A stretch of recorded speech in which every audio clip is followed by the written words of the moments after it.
The Kia Stinger is a rear or all-wheel drive Nürburgring-tuned sports sedan sculpted from hood to trunk with serious Grand Touring style. Wait, the trunk's actually a hatchback. Man, I am unnaturally excited about practicality. I promise we'll talk about how it drives, but first, practicality. With its hatchback design, the Stinger can carry a healthy 23.3 cubic feet of gear. Lower the rear seats to unleash extreme cargo hauling mode, though there is a high liftover to contend with. Elsewhere, the interior is laid out with a classic sporting simplicity. All the controls are easy to find and use and are surrounded by nice materials that convey a premium aura. Front and center is a 7-inch or optional 8-inch infotainment unit offering standard Android Auto and Apple CarPlay. The system is simply arranged and easy to use, but using it would be even easier if it wasn't so far away. Gotta put your hip into it. Impressively, leather seating comes standard, while hand-stitched Nappa leather is an option. Choose the leather-clad seats in back, and legroom is fine, but for particularly tall folks, headroom could be tight. Meanwhile, the middle seat is, as real estate agents say, cozy. Up front, occupants fare better all around. From the driver's seat, there are two things I absolutely love. One, the steering wheel and seat are highly adjustable so I can fine-tune the perfect driving position. And two, the visual cues of the sloping A-pillar and the curving dash reinforce the idea that you're guiding a physical object through space. And as I'm saying that, I realize I sound kind of wacky, but you're not sitting where I'm sitting, man. Where are you going?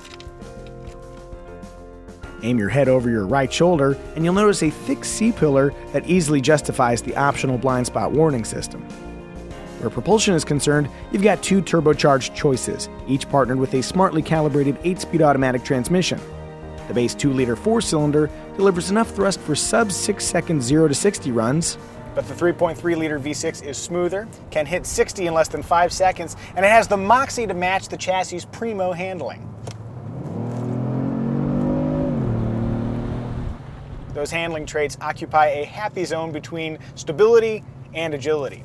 Apply the well-calibrated steering to the right road, and lovely things happen. The Stinger is a quick and lively cornering partner. Really, if I have any complaint, it's that the seats could use a little bit more support in the upper shoulder region. Despite its handling chops, ride quality is never abusive. The Stinger handles bumpy, choppy pavement like a proper Grand Touring car. For pure driving enjoyment, rear-wheel drive is the way to go, but all-wheel drive is available if you demand an all-weather sports sedan. Just so you know, the $2,200 all-wheel drive system sends up to 80% of the engine's power rearward and includes a torque vectoring system to retain a lively rear drive feel, while the V6 can be equipped with a limited slip rear differential. Stay drifty, my friends. If efficiency is a concern, you'll appreciate the Stinger's inoffensive but defeatable automatic engine start-stop system, which saves fuel while the vehicle is motionless. With the vehicle moving, the EPA predicts this kind of efficiency, assuming you drive with the restraint of an ice cream salesman. All Stingers feature a 5-mode drive mode selector for altering the steering, throttle response, exhaust note, and transmission behavior, as well as the V6's adaptive dampers. For living life to the extreme, Sport mode is great, but it makes the steering a little bit heavy, and that's why we have Custom mode. Thank you, Kia.